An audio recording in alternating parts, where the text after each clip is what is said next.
It's weird with so many people. All right, good morning. Good morning. I am Trevor from Sound Approach, and we are excited to be here with RBH Sound today. This is Shane Rich, the technical director at RBH Sound, and he's going to tell us a little bit of the history of RBH.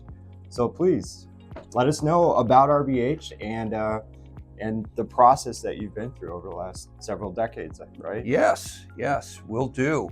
Thank you. Well, the company was founded in 1976 by Roger B. Hassing, RBH. Okay. And in the Los Angeles area, he'd been doing some business with a Korean company that'd been sourcing components from Korea for other loudspeaker manufacturers in the Los Angeles area, and came to the point where he had a lot of components, speaker drivers that were not being used. Somebody had placed an order and it'd come into the warehouse and then they canceled their order. And so he was able to get components at a very relatively inexpensive price back then. Got it. And decided to start building speakers out of his garage. Wow. Almost like the old Apple story, where the computer started in the garage in California. Well, this was Roger's Apple story. So he started doing that, and he had some friends at places like Beverly Hills Stereo and Hi-Fi, people in the area. And he had been, because of the sourcing that he'd been doing for some of these companies, he had also been doing some cabinet work for companies like Macintosh Laboratories out of New York. Quite a well-known brand. Yeah, quite a well-known brand, and was good friends with Gordon Gow and some of the main people there. Joe Perfido, who was the national sales manager at Macintosh, and then started his own company, Tributaries. And they were all good friends. And so anyway, Roger had an in for helping do some OEM type things for some of those companies, early companies. Jim Fosgate at Fosgate Audionics was another one he did some work for. And so he got to start sort of doing OEM things and was building speakers himself in his garage and selling them to just some local people. But then things started to grow from there. Yeah. And so after a few years, he ended up moving the business to Utah. And that's when he really started promoting the RBH brand. Was in Utah. There's a hi-fi chain in the area called Inkley's. He started selling right next to AR speakers and Infinity and some of those brands, and actually became the #1 selling speaker in this Inkley's chain of electronics. And so it was sort of a slow growth process, but slow and steady wins the race, right? So, absolutely. And Roger is a great man. I met him first in the early 1990s when I was looking for a job while I was going to college, and I was looking for a subwoofer. Interestingly enough, I was shopping for a subwoofer, walked into this Inkley store, and there was this beautiful 12-inch subwoofer with oak finish, for that time period. And anyway, I picked up a brochure and it said made in Ogden, Utah. So I was like, Ogden, Utah? That's where I was going to school. That's where the college was. So I said, I've got to look this place up. Went down, applied for a job, kept applying for the job. It took 3 months to get on. Oh, really? Okay. Yeah, because they were busy with all kinds of things. But and so I started assembling speakers back in that day and age. But Roger, he had a great, I think, sort of mantra of how to do business, and that was, happy customers bring on other customers. Absolutely. And so he was never big into advertising, really, the way some companies were. It was all about happy customers sharing their love of the RBH product with with their friends, and that's really how the business grew for years and years and years. Wow. And we still operate in a way in that regard, for sure.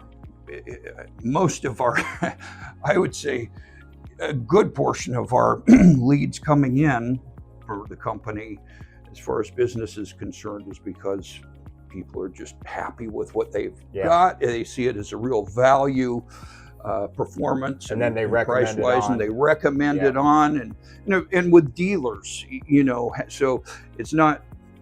Started out, Roger was selling direct to customers, but then went to dealers, and the dealer network has grown that way for sure. Well, the industry itself has evolved quite a bit over the last 30, 40 years, so that's not to be unexpected, but I think it's fantastic that we're able now to take a look at these. This is my second time with RBH Sound in front of me. I think I tested the SFRs about 6 months ago. Oh yeah. Absolutely blown away. They were fantastic.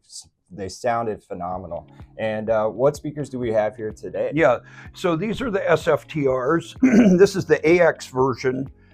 So it's the active version. Okay. Have a separate outboard amplifier.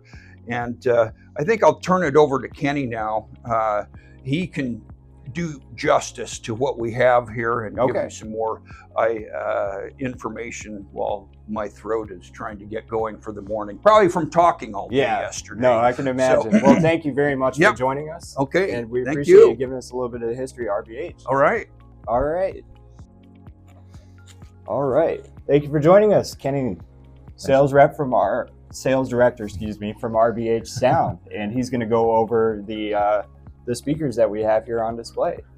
Well, we have the SFTR AX, which stands for Active Crossover, and these are part of the Unrivaled series. And what Unrivaled really means is kind of just the best of the best that we produce at present.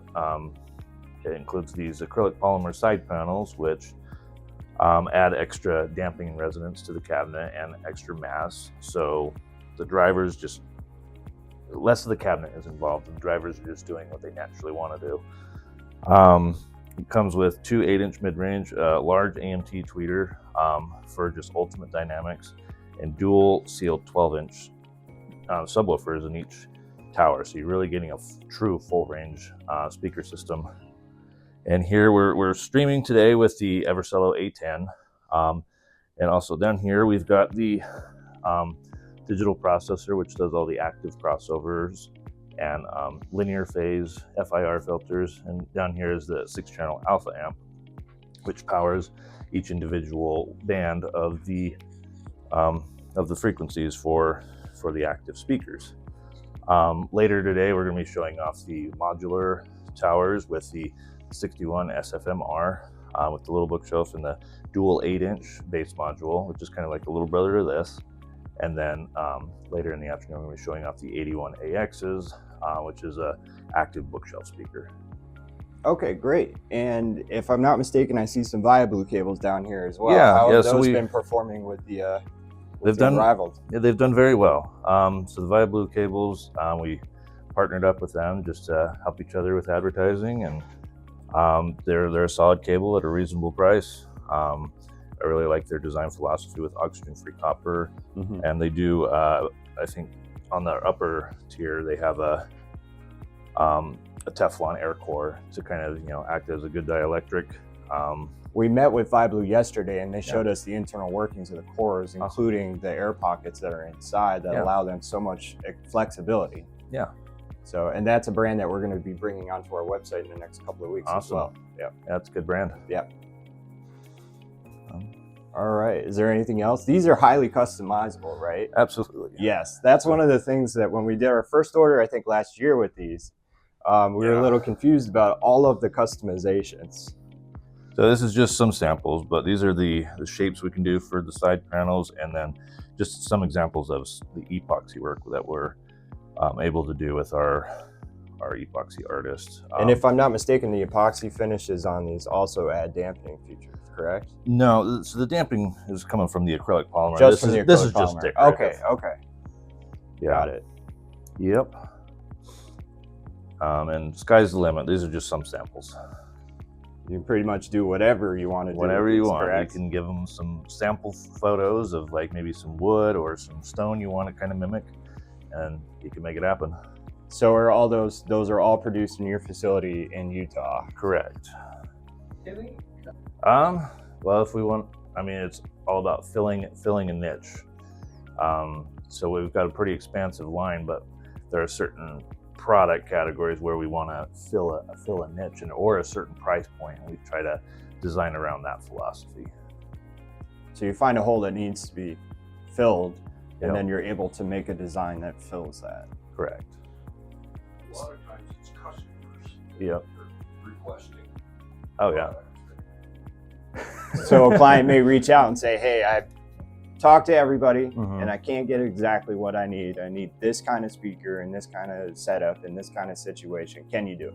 Yeah, correct. Yeah, so some of it stems from customer. Sometimes it's a one-off product. Sometimes we add it to our product line. Like we had a customer in Washington that wanted a subsat in the same box because they wanted to put it on some shelves. So we did basically a 5 1/4, a tweeter, and a 12-inch sub all in the one box. And that was kind of like their rear subsat speaker system. Also, when we came out with the 21-inch sub, somebody said that's not enough. I want dual 21, so we made it for them. Yeah. And how many of those kinds of custom jobs end up in the line? I'd say just rough numbers, probably 30%. Wow, that's quite a bit. And as far as the design process goes, how long does it take from start to finish to come out with a new speaker? I'm sure it depends on what you're looking for, but as a rough estimate. Rough estimate, probably a couple months. Wow. Okay, so pretty quick. Yeah. And we wanted to have an amplifier system that really worked well with our active speaker system, and to be able to have the channel count and the quality that we were after. We really wanted to be able to produce something in-house that could fit all of those needs for our active systems or customers who wanted, multi-channel systems or hi-fi stereo. Did you go to a particular amplifier manufacturer to get your information from for design development?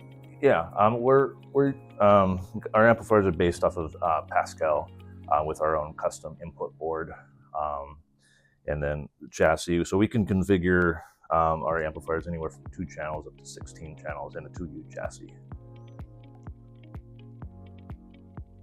Well, thank you very much, Kenny. Yeah. We really appreciate you taking the time to talk about the speakers and the setup that you have here. It's a beautiful looking set of speakers, and I can't wait to listen to them in a few minutes. Sounds good.